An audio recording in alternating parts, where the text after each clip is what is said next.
ሀገሬን እወዳለሁ ግዴታዬን እወጣለሁ ሀገሬን እወዳለሁ ግዴታዬን እወጣለሁ መብቴን እጠይቃለሁ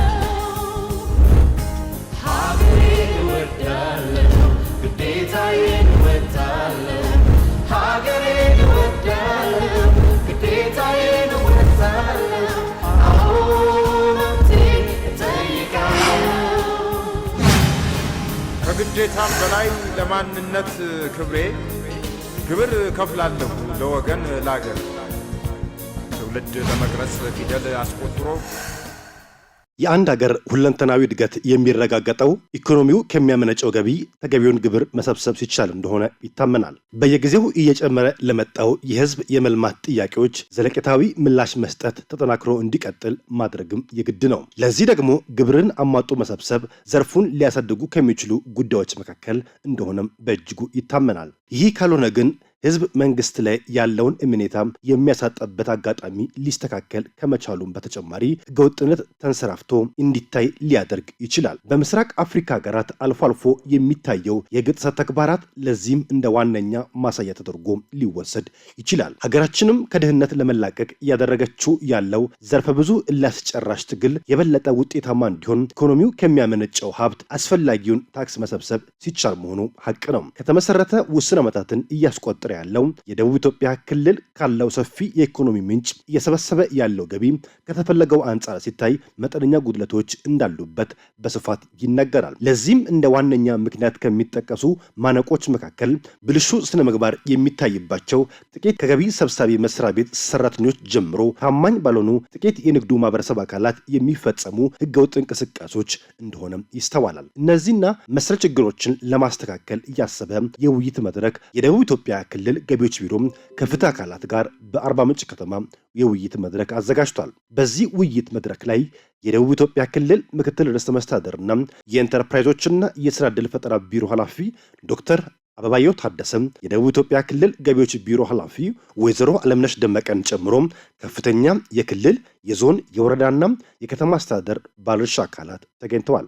ሰነድ ማሸሽ፣ ታክስ ማጭበርበርና መሰል ህገወጥ ተግባራት መኖራቸው መንግስት ከግብር ዘርፍ አስፈላጊውን ገቢ እንዳያገኝ የሚያደርጉ እንቅስቃሴዎች መሆናቸው በመድረኩ ላይ ተነስቷል። ገቢ ለሀገር እድገት ትልቅ መሰረት ነው። ገቢ ከቀድሞ ጀምሮ መንግስታት ከተመሰረቱ ጀምሮ ህዝብ የቄሳርን ለቄሳር የእግዚአብሔርን ለእግዚአብሔር የሚል ሃይማኖታዊ ብሂልም የሚያቅ እሱ ብቻ ሳይሆን መንግስት መንግስትነቱን ሊያረጋግጥ የሚችለው በሚሰበስበው የገቢ ግብር ነው። ከዚህ ተያይዞ ገቢ በመሰብሰብ ሂደት ውስጥ ዜጎች በውዴታና በዜግነት ኃላፊነት ገቢ መሰብሰብ እንዳለባቸው እንደተጠበቀ ሆኖ ነገር ግን ገቢን የሚያስተዳድርበት በዘመነው ዓለምና መንግስት ላይ በህግና በስርዓት ስለሆነ ከዚህ ጋር ተያይዞ ህግን የመተላለፍ ገቢን የማጭበርበር የተለያዩ ወንጀሎች እየተፈጸሙ ይገኛሉ። እነዚህ ወንጀሎች ለመከላከል የሚያስችል በተለይ የክልላችን መንግስት እንዲሁም በአገር ደረጃ የወጡ የታክስ ህጎችን በማስከበር ደረጃ እየተሰሩ ያሉ ስራዎች የሚያበረታቱ ናቸው። አሁንም ቢሆን በምንመለከትበት ጊዜ ገቢ የመሰብሰባችን አቅም እየወሰኑና እየተፈታተኑ ካሉ ጉዳዮች አንዱ በገቢና በታክስ ላይ የሚፈጸሙ ወንጀሎችን ወደ ህግ በማቅረብና በማስወሰን ደረጃ ያለብን ውስንነት ነው። ከዚህ አንጻር በየደረጃው ያለ የፍትህ ተቋማት ከዚህ ቀደም በጀመርነው በጋራ ተናቦ የመስራት ሁሉም ባለድርሻ አካል ይህንን በታክስ የሚፈጸም ወንጀልና ማጭበርበር ከመታገል አንጻር የምንሰራቸውን ስራዎች በባለቤትነት መስራት እንደሚገባ ከወሰድነው ኃላፊነት አንጻር በበቂ ደረጃ የተሰራ አይደለም የሚል የክልላችን መንግስት ግምገማ አለ። የደቡብ ኢትዮጵያ ክልል ገቢዎች ቢሮ የክልሉን ኢኮኖሚ የሚያመነጨውን ገቢ አሟጦ በመሰብሰብ ታዳጊ ለሆነው የክልሉ ሕዝብ የመልማት ፍላጎት ዘላቂና አስተማማኝ ምላሽ ለመስጠት የሚያስችል ሀብት የመፍጠር ተልዕኮውን ለመወጣት በርካታ ተግባራትን እያከናወነ ይገኛል። ቢሮው ግብር የመሰብሰብ ተልዕኮውን ለመወጣት ህገ መንግስታዊ ድንጋጌዎችን መሰረት ያደረጉ የታክስ ህጎችን በማውጣትና የአሰራር ስርዓቶችን በመዘርጋት ተግባራዊ እያደረግን ሲሆን ግብር ህግንና ህግን ብቻ መሰረት አድርጎ የሚሰበሰብ ለህዝቦች የጋራ አገልግሎት ለሚሰጡ የመሰረተ ልማት ግንባታዎች የሚውል የጋራ ሀብት እንደመሆኑ የሁሉንም አካላት በቅንጅት መስራት የሚጠይቅ ተግባር ነው። በተፈጠሩ የኢኮኖሚ እንቅስቃሴዎች ውስጥ በተለያዩ የንግድ ስራ መስኮች የተሰማሩ አካላዊ ህጋዊ ስርዓቱን ተከትሎ በመስራት የሚጠበቅባቸውን ታክስ የመክፈል ግዴታ በተገቢው እንዲወጡ በማድረግ ሂደት ውስጥ የፍትህ አካላት ድርሻ ከፍተኛ ነው። በተለይም የታክስ ህጉን በመጣስ የግብር ስወራና ማጭበርበር ወንጀል በሚፈጽሙ አካላት ላይ ተገቢውን ምርመራና ክስ በማካሄድና አስተማሪ የፍርድ ውሳኔዎችን በመስጠት ህጉን የማስከበር ትልቅ ኃላፊነት አለባቸው። ስለሆነም የክልሉ ገቢዎች ቢሮ ከፍትህ አካላት ጋር ቅንጅታዊ አሰራርን ለማጠናከር የሚያስችል የጋራ መግባቢያ ሰነድ በመፈራረም ወደ ስራ መግባታችን ይታወቃል። በአሁኑ ወቅት ከተፈጠረው የኢኮኖሚ እድገት ጋር ተያይዞ የንግድ እንቅስቃሴው እየሰፋ በመስኩ የሚሰማሩ አካላትም በቁጥርም በደረጃም እያደጉ መጥተዋል። በዚያው ልክ የታክስ ህጉ ላይ የሚፈጸሙ ወንጀሎች በመጠንም እየጨመሩና በይዘትም እየረቀቁ በግብር አሰባሰብ ሂደቱ ላይ ከፍተኛ የጫናን እየፈጠሩ ይገኛሉ። የፍትህ ተቋማት ከግብር ማጭበርበር ጋር የተያዙ የክስ መዝገቦች ሲመጡ በፍጥነት ምላሽ ለመስጠትም ሂደቱን አስቸጋሪ እንዳደረገው ተመላክቷል። እነዚህን ወንጀሎች ለመከላከል የህግና አሰራር ክፍተቶችን እንዲሁም በአፈጻጸም ሂደት የሚስተዋሉ ጉድለቶችን በየጊዜው በመፈተሽና በማረም ከመቼውም ጊዜ በላይ ቅንጅታዊ አሰራርን ማጠናከር እንዲሁም የሚፈጸሙ ወንጀሎች የግብር አሰባሰብ ውጤታማነት ላይ ጫና በመፍጠር መንግስት የያዛቸውን የልማት ተግባራትን በተገቢው እንዳይፈጽሙ እየፈጠሩ ያሉትን ተጽዕኖ ያገናዘበ ዝግጅትና እንቅስቃሴ ማድረግ ይጠበቅብናል። ለዚህም በክልሉ በየደረጃው የሚገኙ ተቋማት በታክስ ወንጀሎች ምርመራ በክስና በፍርድ ቤት ሂደት ውስጥ በጋራ የተግባባንባቸውን ተግባራት ከሚጠበቀው ውጤት አንጻር ወጥነት ባለው በተናበበ መንገድ ተግባራዊ እያደረጉ መሆናቸውን ማየትና መፈተሽ የግድ ይለናል። በወንጀለኞች ላይ የሚወሰዱ እርምጃዎች ጥፋተኞች ተገቢውን ፍርድ እንዲያገኙ ከማድረግ ባሻገር ሌሎችም በጥፋት ውስጥ ያሉ አካላት ከድርጊታቸው እንዲቆጠቡ በማድረግ የታክስ ህጉ እንዲከበርና ተገቢ ግብር እንዲሰበሰብ በማስቻል እንደ ሀገር የጀመርነውን በራስ አቅም የመበልጸግና የማደግ ራዕይውን ለማድረግ የሚኖረው አስተዋጽኦ እጅግ ከፍ ያለ ነው። ስለሆነም በታክስ ህጉ ላይ የሚፈጸሙ ወንጀሎችን በመከላከልና ተፈጽሞም ሲገኝ ጥፋተኞችን ተገቢውን ፍርድ እንዲያገኙ ለማድረግ በየደረጃ የሚገኙ ፍትህ ተቋማት ከተቋማት ጋር በጀመርናቸው ቅንጅታዊ አሰራሮች ውስጥ የሚታዩ ጉድለቶችን በማረም ቀጣይ ውጤታማ የታክስ ማስከበር ስራዎችን መስራት የሚያስችል ጠቃሚ ውይይቶች እንደምናደርግ እምነቴ የጸና ነው። በነባሩ ክልልም በተለይ ከዱቄት ፋብሪካው በመብረቅ መመታት ጋር ተያይዞ ዱቄቶቹ ላይ የደረሰውን ጉዳት የክልሉ አጣሪ ቲም ወርዶ አይቶ የተወሰኑ ማስተካከያዎችም አድርጎ ነው በነባሩ ክልል። ስለዚህ ዱቄት ፋብሪካ፣ ዳቦ መጋገሪያ ፋብሪካ ያለው ተሽከርካሪ ማሰልጠኛ በእጁ የሚያስተዳድር የዱቄት ፋብሪካ አሁንም ያለው ተቋም ከ2014 2015 2016 ታክስ ሎስ ነው የሚያቀርበው። ንግድ ትርፍ ግብር ዛሬም ድረስ እየከፈለ አይደለም። ስለዚህ በተጨባጭ ደግሞ ኢንቨስተር ነው እየተባለ ተጨማሪ መሬት እየቀረበ እንዲሰጠው እየተደረገ እየሄደ ያለ ባለሀብት ነው እና በዚህ መልክ አሁን ቅድም ከፖሊስ መምሪያም ከፍትህ መምሪያም ሲነሱ የነበሩ ሀሳቦች በተጨባጭ ግለሰቦችን ለመጥቀም ተብሎ ሁለት አይነት ቡድኖች አሉ። ሁለት ኮሚቴ ሄዶ ሰርቶ ሁለት የተለያዩ ሪፖርቶች ነው ኦዲት ላይ ያመጣ። ስለዚህ በተጨባጭ ለህዝቡ በሚሰበሰበው ሀብት ቀጥተኛ ተጠቃሚው ህዝቡ ነው ብለን የምናምን ከሆነ ነፃ ሆነን መስራት አለብን ብዬ ነው ማለት ነው። ስቲል ያልጨረስናቸው ከ20 ምናምን ወር በላይ ታክስ ያልከፈሉ ትላልቅ ግብር ከፋዮች 24 ወር የታክስ ሪፖርት ያላመጡ 27 ወር የታክስ ሪፖርት መንግስትን የከለከሉ ኦልሞስት ቀሪ ስራዎችን ሰርተን ጨርሰን እናቀርባለን። እነሱንም አነቀም። ኦልሞስት ይሄ በዚህ ሌቭል ያሉ ናቸው እነዚህ። ስለዚህ ለእነሱም ሌላ ተጨማሪ የሆነ ነገር እያመጣን የምንሄድ ከሆነ ውጤታማ እንሆንም ብዬ ነው ማለት ነው። እነዚህና መሰል የገቢ አሰባሰብ ሂደቶች ላይ የሚታዩ ችግሮች በእንጭጩ ተፈተው ምላሽ እንዲያገኙ የፍትህ አካላት ለጉዳዩ አስፈላጊውን ትኩረት ሰጥተው መስራት እንዳለባቸው ተመላክቷል። ከክስ መቋረጥ ጋር ተያይዞ እንግዲህ ፍትህ ቢሮ በአዋጅ ስልጣን ተሰጥቶታል። በአዋጅ ቁጥር 3 2015 እንዲሁም ደግሞ በአዋጁ የፍትህ ቢሮን ለማቋቋም በወጣው አዋጅ ቁጥር 12 2016 በግልጽ የፍትህ ቢሮ የሚቀርቡ ጉዳዮችን ክስ ሊያቋርጥ እንደሚችል አጥርቶ ክስ ሊያቋርጥ እንደሚችል በግልጽ ያመለክታል እና ምናልባት አሁን እየተነሳ እንዳለውም ሳይሆን የፍርድ ቤት ምክትል ፕሬዝዳንቱም ሲያነሳ እስከ ርዕሰ መስተዳድር ደርሶ የሚል ሀሳብ አለና ምናልባት በምን አግባብ ስለመድረሱ አላውቅም። እስከ ርዕሰ መስተዳድር ነው ለፍርድ ቤትም እንዴት ደረሰ የሚለው ከአዋጁ አንጻር ክስ የማቋረጥ ስልጣን የፍትህ ቢሮ ሆኖ እያለ ፍርድ ቤት የደረሰበትን አግባብ አላውቅም። ግን እንደ ፍትህ ቢሮ የማቋረጥ ስልጣን በአዋጅ ተሰጥቶናል። ይህ ስልጣን ተሰጥቶናል ብለን ስንል ዞኖችን አስመልክቶ የሚነሱ ጉዳዮች ተጣርተው ሲመጡ በዞን አስተዳዳሪው በኩል ይሄ ጉዳይ ቅድም እንዳሻው ሲያነሳ እንደነበረ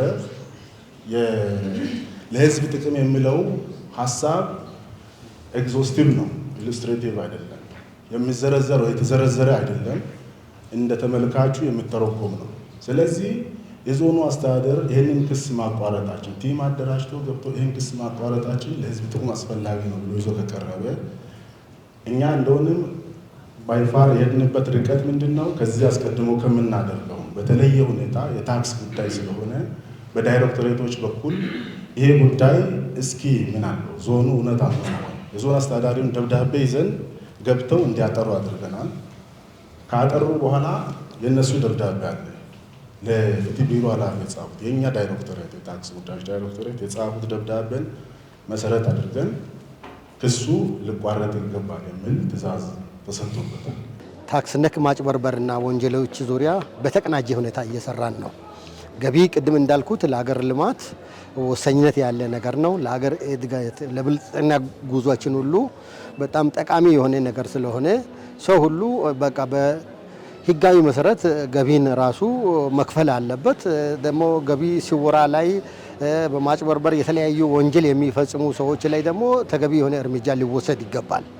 ስለዚህ ይሄን እኛም ተግባራዊ ለማድረግ ተቀናይተን እየሰራን ነው። እንደ ወላይታ ዞን ፊቲ ጥምረት ፍርድ ቤት ፊቲ ቢሮና ፖሊስ ተቀናይተን በጋራ እየሰራን ነው። በዚህ ዙሪያም ያው የተሻለ ስራ እየሰራን የምንገኝበት ሁኔታ ነው ያለው። አሁንም እነዚህ መንግስታዊ የሆኑ ክሶችን አጠቃላይ በማጭበርበር እዚህ በታክሲ ወራ በሚደረጉ ነገሮች ላይ ዛሬም ባገኘነው ራሱ መድረክ በደረስነው ስምምነት መሰረት ተቀናይተን ሰርተን አጥፊን አስተማሪ በሆነ ሁኔታ ወደ ህግ ፊት ቀርቦ የሚቀጣበትን ሁኔታ ለማመቻቸት ዛሬ የተስማማንበት በቂ እውቀትና ራሱ ግንዛቤ ያገኝንበት ሁኔታ ነው ያለው። መንግስት ለማሳካት ያሰባቸውን ትላልቅ የልማት ስራዎች ውጤታማ እንዲሆኑና እየጨመረ የመጣውን የህዝብ የልማት ጥያቄዎች በአፋጣኝ ምላሽ ለመስጠት ኢኮኖሚው ከሚያመነጨው ሀብት ተገቢውን ግብር ለመሰብሰብ መሰል የውይይት መድረኮች ጠቀሜታቸው የጎላ እንደሆነም ተገልጿል። ብልሹ አሰራሮች የቱ ጋር እንደማይቋረጡ፣ የቱ ጋር እንደሚቆለፉ፣ የቱ ጋር ማነቆ የሆኑ መንግስት ተስፈንጥሮ ወጥቶ ብልጽግናን እንዳያበለጽግ እንቅፋት እየሆኑ በሰው ህይወት ላይ በንብረት ላይ ተከታታይ አደጋዎች እንዲከሰቱ መንግስት እንደ መንግስት እንዳይቆም የሚያደርጉ ጉዳዮች የቱ ጋር እየተንጠባጠቡ እንዳሉ በደንብ ማየት ይቻላል። እዚህ ውስጥ እንደ መንግስት አመራር እንደ ብልጽግና አመራር ለማለት ፈልጌ ነው። ኖት ኦንሊ ታክስ ብቻ ሌሎች ጉዳዮችን ጭምር ነው መታዘብ የሚቻለው በዚህ ሂደት ውስጥ። እኛ ግን ከዚህ ውስጥ የራሳችን የታክስ ድርሻን ስንወስድ ስንጀምር እንዳልኳችሁ ከፍተኛ ብልሽት ውስጥ ገብተን ነበር የነበረው። ታክስ የማይከፈልበት በግልጽ ለመናገር ትልልቅ ግብር ከፋዮች ታክስ የማይከፍሉበት ምንም ሳናፍር የምናወራው ይሄን ከፍ ባለ ደረጃም ማየት እንችላለን። ቀጣይም የምናየው ጉዳይ ነው። ታክስ በመሰረቱ ብሔር የለውም። ታክስ በመሰረቱ ሃይማኖት የለውም። ታክስ ጎሳ የለውም። ቀበሌ ደም የለውም። ዘር የለውም። ታክስ መንግስት ነው። መንግስት ለማቆም ታክስ ኖት ታክስ ኖ ለው አለቀ። እቺን መፈክር በየቦታው መያዝ ካልቻልን መንግስትን ማቆም አንችልም። ለዚህ እንጂ የተለየ ለገቢ የተለየ ድርሻ የሚሰጠው ድርሻ ስላለ አይደለም። ምናልባት የግንዛቤ ጉድለት እንዳይኖረን እኛም እንደማንኛውም የአስፈጻሚ አካል የክልሉ ምክር ቤት ወስኖ ከሚሰጠን ጸድቆ ከምንረካ ከታወጀው በጀት ውጪ የሚሰጠን ነገር ተጨማሪ ነገር እንደሌለ ታሳቢ ይደረግና እኛ ጋር የሚገባ ነገር የለም። 6.2 ሚሊዮን ብር ነው በዚህ አመት መደበኛ በጀት የተበጀተልን። ከአቅም በላይ ማነቆ ችግሩ ስንገባ ምናልባት አለቆች ጋር ሄደን ስናለቅስ ማለት ይቻላል ተጨማሪ ነገሮች ከሚደረጉልን ውጪ ትንንሽ ነገሮች ውጪ መደበኛ በጀታችን እንደማንኛውም አስፈጻሚ አካል ነው። በዚህ ልክ ኤክስትሪምሊ ሄደን ምን ተጣበቀውና የህይወት ኃላፊነት ጭምር ምን ወስደው መንግስትን መንግስት አድርገን ለማቆም እንደሆነ ሁሉም ሰው ታሳቢ ሊያደርግ ይገባል። የክልሉ ገቢዎች ቢሮ ከሌሎች ባለድርሻ አካላት በተለይም ከፍትህ አካላት ጋር ከታክስ ሲወረና ከዚህ ጋር የሚያያዙ ወንጀሎች አፈጻጸም አንጻር የምክክር መድረክ አዘጋጅቷል። ከዚህ ምክክር መድረክ የተሻሉ ነገሮችን ማግኘት ችለናል። በተለይም ታክስ ለሀገር ልማት ወሳኝ ከመሆኑ አንጻር ታክስ ሲሰወር ልማቱ ላይም አደገኛ ችግር የሚያመጣ ነው። ይሄ ደግሞ እጅግ አደገኛ ሆኖ በተቀነባበረ መልኩ በተለያዩ ሰዎች ታክሎበት የሚሰራ ነው። አንደኛው የደረሰኝ ማበላለጥ አንዱ የታክስ ወንጀል አካል ነው። ሁለተኛው ደግሞ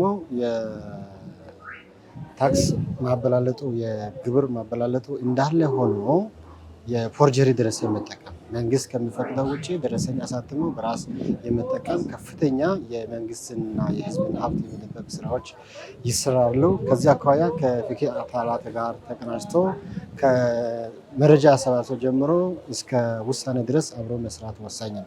ከዚህ አኳያ እንደ ጋሞ ዞን የፍትህም የፖሊስም አካላት ጋር እስከ ፍርድ ቤት ድረስ ያለው ስራ በቅንጅት እየተሰራ ነው ያለው። በዚህ ሂደት በተለይም በፎርጀሪ ደረሰኝ ህትመት የተሰማሩ 5 ከቀረቡ ክሶች 3ቱ ውሳኔ አግኝተዋል። ይህም እስከ 7 ዓመት የእስራትና እስከ 10 ሺህ ብር መቀጮ የተቀጡበት ሁኔታ አለ። የተወሰኑቱ በሂደት ላይ ናቸው። ከዚህ ጋር ተያይዘው በፖሊስ እጅ አሁንም ምርመራ ሂደት ላይ ያሉ ፍትህ ደርሶ ምርመራ ሂደቱ አልቆ ወደ ፍርድ ቤት ሊተላለፉ ያሉ መዝገቦች አሉና ከዚህ አካባቢ ሲወሰድ እጅግ ከፍተኛ የመንግስት ሀብት የሚመዘበር መሆኑን የሚሰወር መሆኑን መገናዘብ ችለናል። ስለዚህ እነዚህ ከፍትህ አካላት ጋር መቀናጀቱ ወሳኝ ነው ብዬ አምናለሁ። በዓለም ያሉ አጠቃላይ ሀገራት የዜጎችን የልማት ጥያቄዎችን ለመመለስ ወሳኙና ትልቁ ቁልፍ መሳሪያ ገቢ በተገቢው ከሚፈልገው የገቢ አማራጮች ሁሉ ከሚፈልገው በላይና በሚፈልገው ልክ ሲሰበሰብ የዜጎችን የልማት እና የመልካም አስተዳደር ጥያቄዎችን ለመመለስ ትልቁ ድርሻ ያለው ገቢ መሰብሰብ ነውና ከዚህ አንጻር ገቢ የመሰብሰብ ሁኔታችን ደግሞ አንዱ የሚፈታተነው ትልቁ በተፈለገው ልክ ገቢን ከመሰብሰብ አንጻር ገቢን በአግባቡ ሰብስቦ ለመንግስት ከማስገባት አንጻር የታክስ ማጭበርበር ላይ የሚፈጸሙ ወንጀሎች አንዱ ገቢን በተገቢው ለመሰብሰብ ትልቁ ፈተና ነውና ከዚህ አንጻር እንደ ክልላችን በዛሬው ዕለት አጠቃላይ እንደ ክልል የክልሉን ከማልማት አንጻር የገቢን የመሰብሰብ አቅማችን የሚፈተኑ የታክስ ማጭበርበር ወንጀል ነውና ይህንን ደግሞ ታክስ ማጭበርበር ወንጀል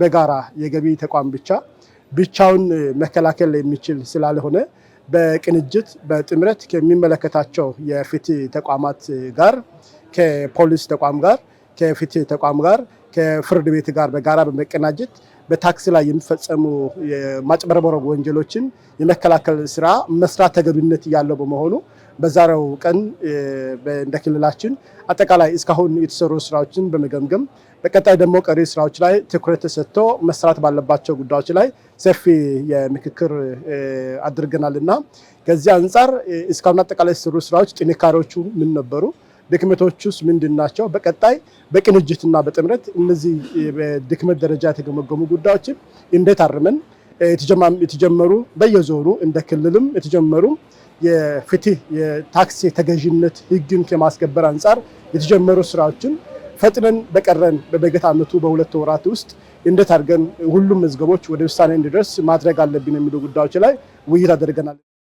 ሀገሬን እወዳለሁ ግዴታዬን እወጣለሁ ሀገሬን እወዳለሁ ግዴታዬን እወጣለሁ መብቴን እጠይቃለሁ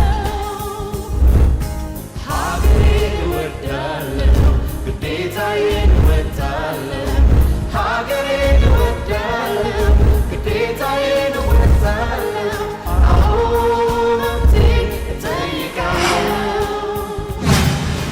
ከግዴታም በላይ ለማንነት ክብሬ ግብር ከፍላለሁ ለወገን ላገር ትውልድ ለመቅረጽ ፊደል አስቆጥሮ